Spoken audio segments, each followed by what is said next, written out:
Salam jumpa kembali dengan Kirana Kelana, terang ilahi bagi insan pengembara. Kirana Kelana pagi ini dari Matius pasal 1 ayat 17 bagian pertama. 14 keturunan dari Abraham sampai Daud. Sebelumnya kita telah melihat 6 nama: Abraham, Ishak, Yakub, Yehuda, Peres, dan Hesron.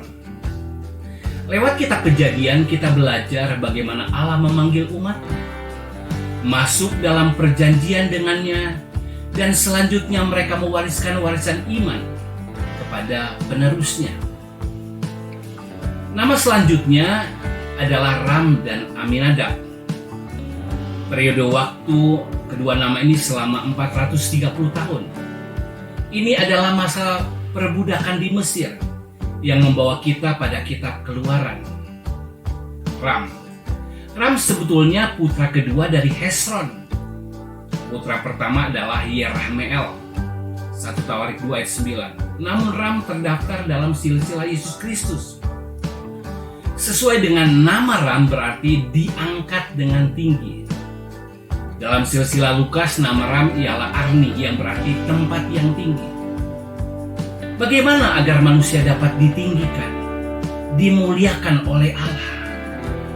Belajar dari Yesus dalam Filipi 2 ayat 8 sampai 9. Dan juga mari lihat ayat ini.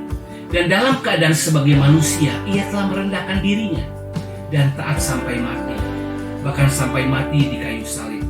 Itulah sebabnya Allah sangat meninggikan dia dan mengaruniakan kepadanya nama di atas segala nama.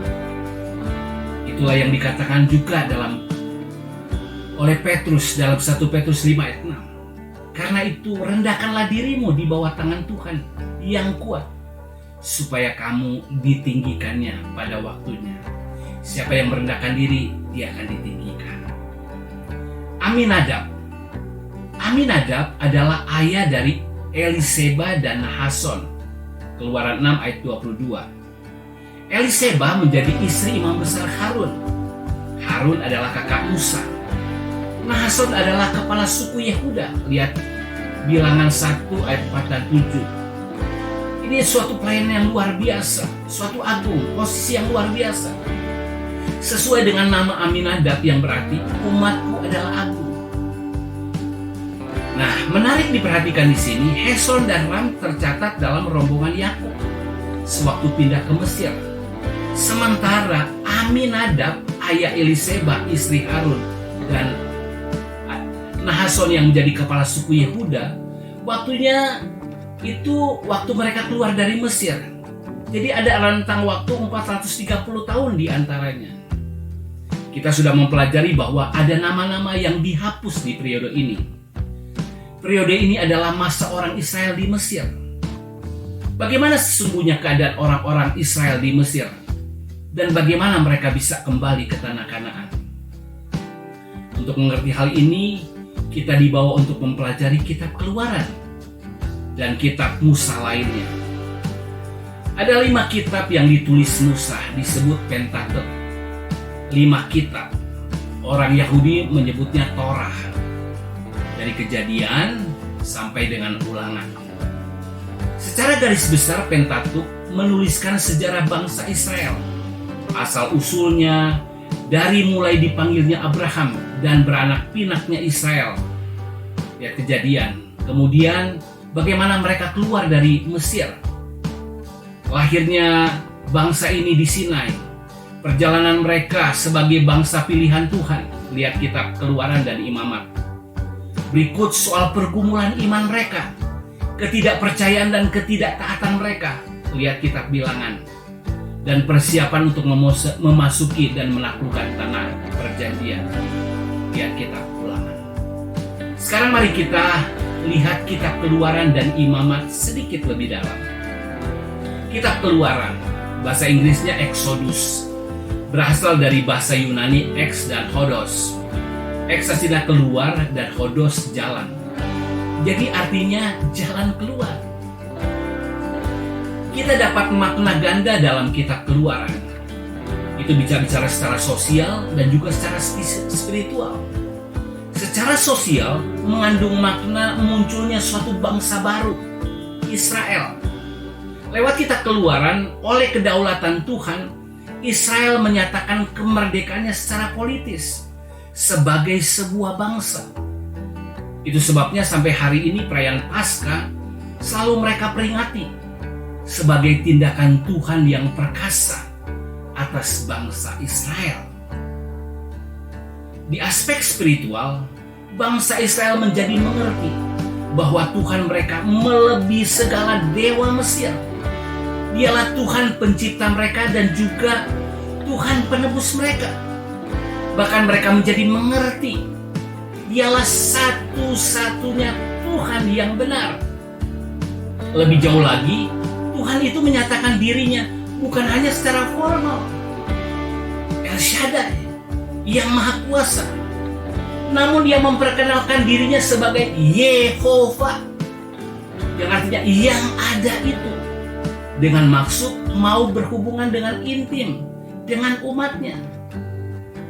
Kitab Keluaran mengundang kita untuk mengerti dan mengalami pembebasan sejati dari Tuhan bagi kita, baik secara sosial maupun spiritual, baik di bumi ini dan juga dalam kekekalan. Kita juga dapat mempelajari kitab ini atau pergi keluar atau jalan keluar dengan melihat 3 hal. Pertama, pembebasan pasal 1-18. Pembebasan oleh karena keunggulan Yehovah atas segala dewa Mesir.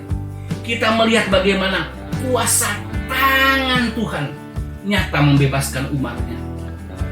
Inilah gambaran penebusan anak domba Allah, Yesus Kristus, bagi kita yang beriman kepadanya. Kedua, pemisahan pasal 19 sampai dengan 24. Setelah dibebaskan harus ada pemisahan. Melalui perjanjian di Sinai, dengan Tuhan memberikan hukum-hukumnya, Taurat, atas umatnya. Inilah pernyataan kekudusan Tuhan supaya mereka hidup berbakti kepada Tuhan dan hidup berbeda dengan bangsa-bangsa lainnya.